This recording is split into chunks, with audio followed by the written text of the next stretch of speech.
Hey gang, it's Mick Bronson with Develop Yourself Coaching. Now, if you've been cooped up, you're going crazy on account of COVID, and now you're trying to find a coach, you're ready to get out from under your rock, restrictions are lifting, and you want to get out there, you want to improve your fitness, and you want specific help in doing that, one, DM me. I'm open to conversations around that.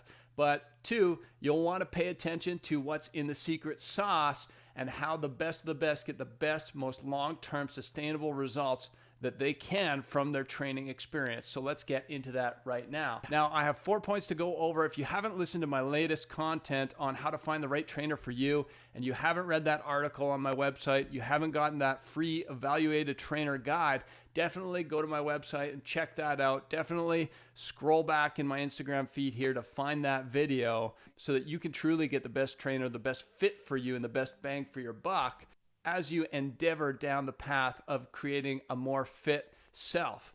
So step 2 is all about having a dialogue with that trainer.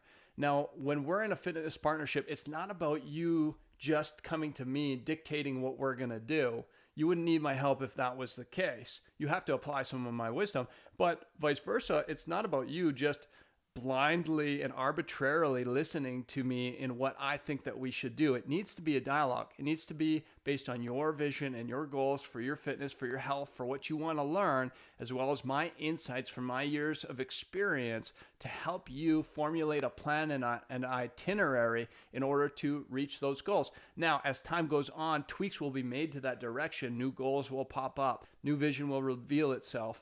But it needs to be a dialogue so that we're on the same page as a partnership and so that we can set up expectations for that partnership. If you don't have specific expectations on the front end of any partnership, then you can't inspect those expectations.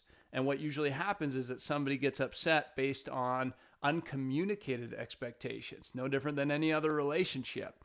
So we need to know what we both are responsible for on the front end, and that's got a lot to do with the dialogue around how things are going to go in the fitness partnership. So part of that dialogue is also knowing how different workouts and different movements are going. So you need to communicate the best you can with that trainer or with that coach so that they know how to help you make little tweaks. Now, it's one thing to see form.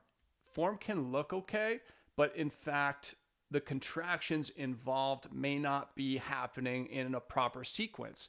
So that neuromuscular activity needs to be something that's discussed, and an intuition needs to be built around how to do some movements really, really well.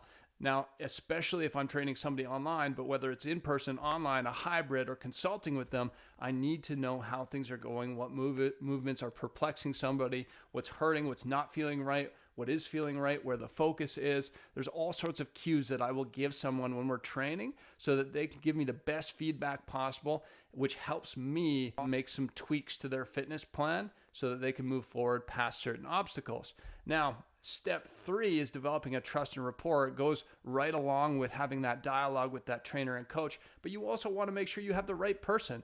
That's step 1. Find the right coach for you so that you feel good about developing that trust and rapport, and you feel good about trusting that coach's insights and perspective to help you make some changes, even when those changes come at the end of you being uncomfortable with those changes. Now, I would never blatantly just get somebody to do what I'm suggesting that we do, but I want them to have an open mind, and I want to be able to have a constructive conversation around attacking different obstacles that may help them overcome certain plateaus or get to the next level, even though there's some discomfort around those obstacles, or maybe they've been injured by certain things in the past. That trust needs to be there so that you are open-minded to those potential changes. As the old adage goes, if you always do as you've always done, you'll always get as you've always gotten. So what you're looking for is new perspective. You need that new perspective, as uncomfortable as it can be, but you need to trust somebody in order to let them lead you to that new perspective and to apply that new perspective. So step 4 is all about leaning into that relationship with your coach. Now, you need to find the right coach. You need to trust that coach. You need to have a dialogue with that coach, and that all goes together, and so does this one. You need to lean on your coach in tough times, and they will come, whether it comes in the form of an injury, or it comes in the form of disappointment from not reaching a certain result that you wanted to, or you're not getting the ROI that you used to in your fitness investment. That's called the law of diminishing returns, by the way. So you're putting in all the same time, but you're not getting the same massive leaps and bounds of success, or something like that holds you back, or your energy levels are low, or some other relationship kind of implodes in your life, causing you to be distracted.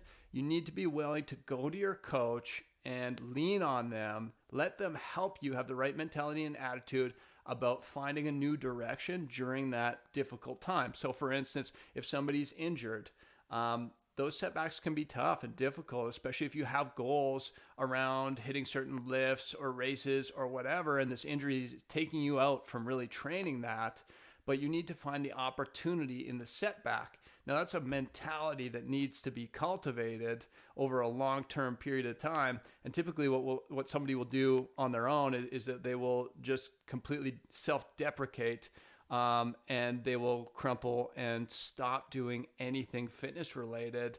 And obviously they will slide back to, a former version of themselves, and essentially fail and maybe even feel like a failure, right? How you break that cycle is by leaning on a coach who knows how to handle those situations, those tough times. And you handle those tough times by switching focus and finding the opportunity in the setback.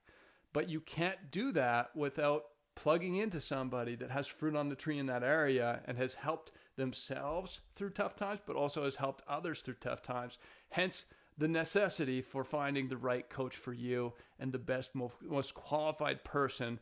And qualified just doesn't mean just certified. It means that they have fruit on the tree that you want. They've helped other people get fruit on the tree that you want, on the front end. So you need to find that right person for you. So those are the 4 steps. Find the right coach for you.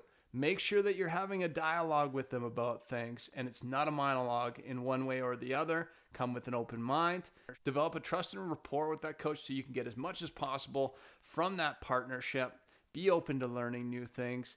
Be open to getting uncomfortable. And finally, when setbacks and tough times arise, as they always do, make sure you lean into a coach, the right one, that can help you steer yourself around the obstacle and to the promised land. Again, I'm Mick Bronson with Develop Yourself Coaching. If you're looking to get fit, get back into the gyms, certainly DM me. If you're looking to get your hands on the free Evaluated Trainer Guide, definitely DM me or check out my article on my website, developyourself.com, and it is under Find the Right Coach for You. Finding the right coach? Finding the right coach. I don't know. That's a wrap.